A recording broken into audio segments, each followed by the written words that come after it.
संसद में आम बजट पेश होने वाला है। ऐसे में हर किसी की निगाहें सरकारी योजनाओं पर टिकी हैं। कोरोना के समय शुरू की गई मुफ्त अनाज योजना भी इनमें से एक है। सवाल यह है कि क्या सरकार इन योजनाओं को आगे बढ़ाएगी या सरकार इससे आगे की कुछ सोच रही है। उत्तर प्रदेश के इस दूर दराज गांव में महीने का राशन लेने के लिए लोगों की कतार। 66 साल की बीना देवी एक दिहाड़ी मजदूर हैं। अपने और बेटी के लिए भरपेट खाना जुटाना उनके लिए एक बड़ी मशक्कत का काम है। आपकी गुहार तो भैया बहुत है कि आप जो राशन से लेके आप चीनी है, दाल है, तेल है और साबुन है, आप जितने गरीब लोग हैं आप सबका मिलना चाहिए, लेकिन ये आज नहीं मिल पा रहा। सर जैसे दाल है, गेहूं चावल तो मिल ही रहा है। दाल, तेल, साबुन और चीनी ये हमको नहीं मिल रही, ये भी मिलनी चाहिए हमको, क्योंकि हम भी गरीब हैं। सफेद कार्ड बना है, हमारा गरीबों का बना है या अमीरों का बना है, उनको मिल रहा है। हम भी गरीब हैं, हमको नहीं मिल रहा, हमको भी मिलना चाहिए। ऐसे में सवाल ये है कि इस साल के आम बजट से पहले क्या सरकार मुफ्त अनाज से कुछ आगे की सोच रही है। माना जा रहा है कि सरकार खाद्य सब्सिडी में भी कटौती कर सकती है, जो इस साल रिकॉर्ड ऊंचाई पर रही है। बीना देवी जैसे कई लोगों को उम्मीद है कि सरकार जन वितरण प्रणाली का विस्तार करेगी। जैसे उदाहरण के लिए खाने के सामान में दालों को भी शामिल किया जा सकता है।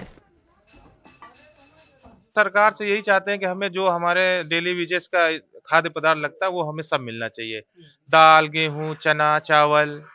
कुछ लोग तो यहाँ साबुन का भी कहते हैं, हमें साबुन मिलना चाहिए। गरीब आदमियों को बहुत परिवार चलाने के लिए, अपने बच्चों को भरण पोषण के लिए बहुत अच्छा अवसर मिला उनको। कोविड के दौर में प्रधानमंत्री गरीब कल्याण अन्न योजना के तहत गरीब परिवारों को मुफ्त अनाज दिया गया, लेकिन अब उसे बंद कर दिया गया है। इससे सरकार को सालाना करीब 1.5 लाख करोड़ रुपए की बचत हुई। सवाल ये है कि क्या इस बचत का इस्तेमाल खाद्य नीति को नए सिरे से तैयार कर उसके अमल में किया जाएगा, या फिर बजट में सरकार देश भर में 80 करोड़ लोगों को मुफ्त अनाज देने की योजना पर ही अमल करेगी। सरकार अगर मुफ्त अनाज योजना पर ही पैसे खर्च करेगी तो गरीब कैसे बीपीएल कैटेगरी से बाहर आएंगे।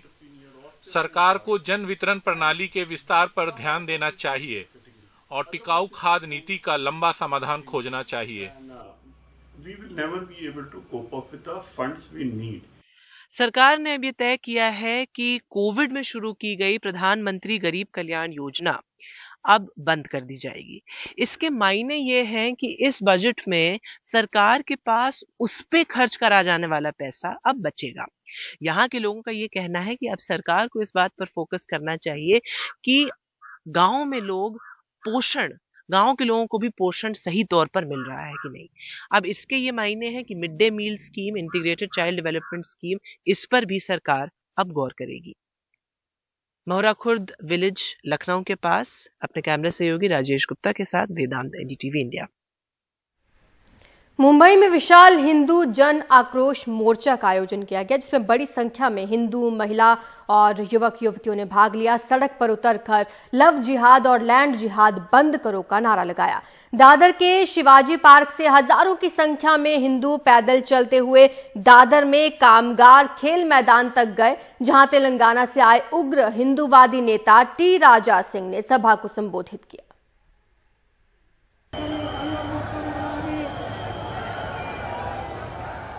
मुंबई के दादर में ये हिंदू जन आक्रोश मोर्चा है।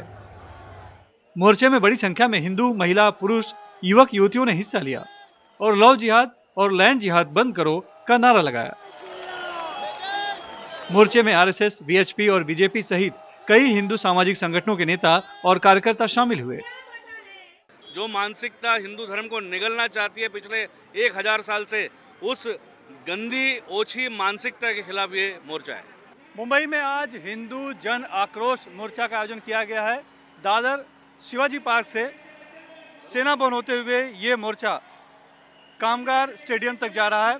दरअसल ये जो मोर्चा है ये लव जिहाद, लैंड जिहाद और अवैध धार्मिक स्थलों पर लगे लाउडस्पीकर के खिलाफ है, धर्म परिवर्तन के खिलाफ है, श्रद्धा वालकर जो वसई की रहने वाली थी, जिसका कि दिल्ली में आफ्ताब ने कत्ल कर दिया था, उसका उदाहरण देते हुए इस मोर्चे का आयोजन किया गया। और देखिए जो महिलाएं हैं वो इस मोर्चे का नेतृत्व कर रही हैं, वो आगे उन्हें महिलाओं को रखा गया है।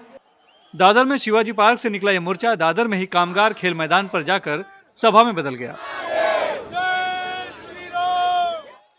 तेलंगाना से विशेष तौर पर आए पूर्व बीजेपी नेता और श्रीराम युवा सेना के अध्यक्ष टी राजा सिंह ने इस मौके पर मुस्लिमों के खिलाफ भड़काऊ भाषण दिया।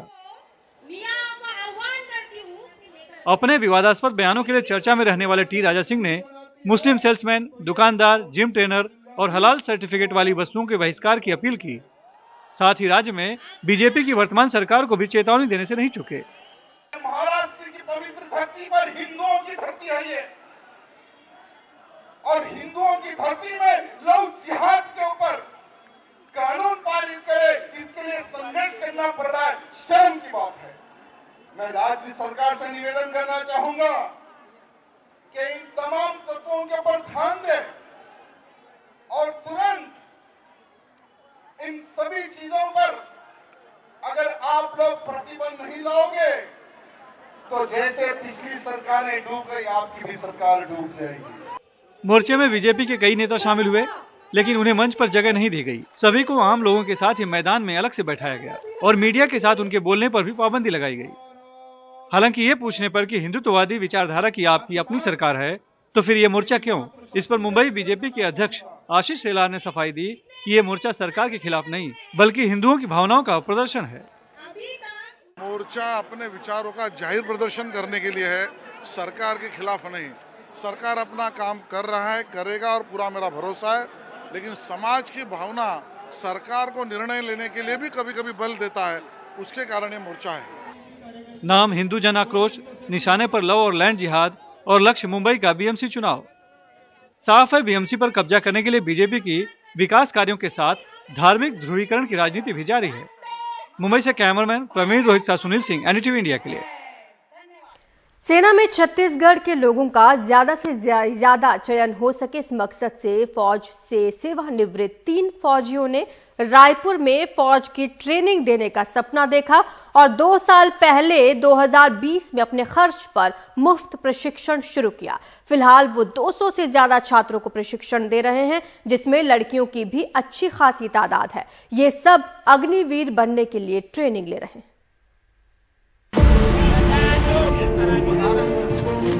स्विंग देना।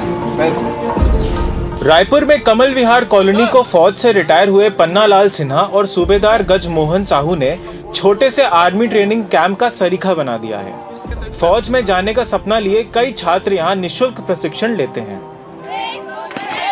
भावना बेहद गरीब परिवार से है, मेडिकल दुकान में काम करती हैं।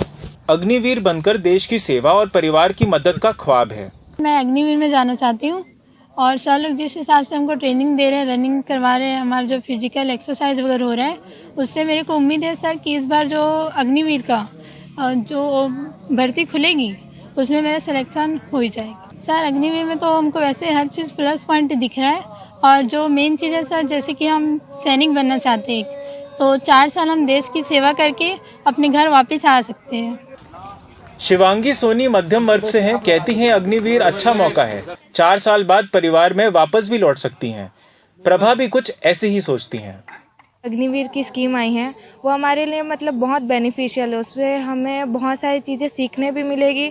और जैसे लड़कियों का होता है कि शादी के बाद वो नहीं कर सकते काम, तो ये जो 4 साल है वो हम हमारी देश के लिए दे सकते, सेवा कर सकते हैं और उसके बाद जो हमारा फैमिली है वो भी चला सकते हैं। मेरे फैमिली में 4 लोग रहते हैं, मम्मी पापा और भाई और मैं।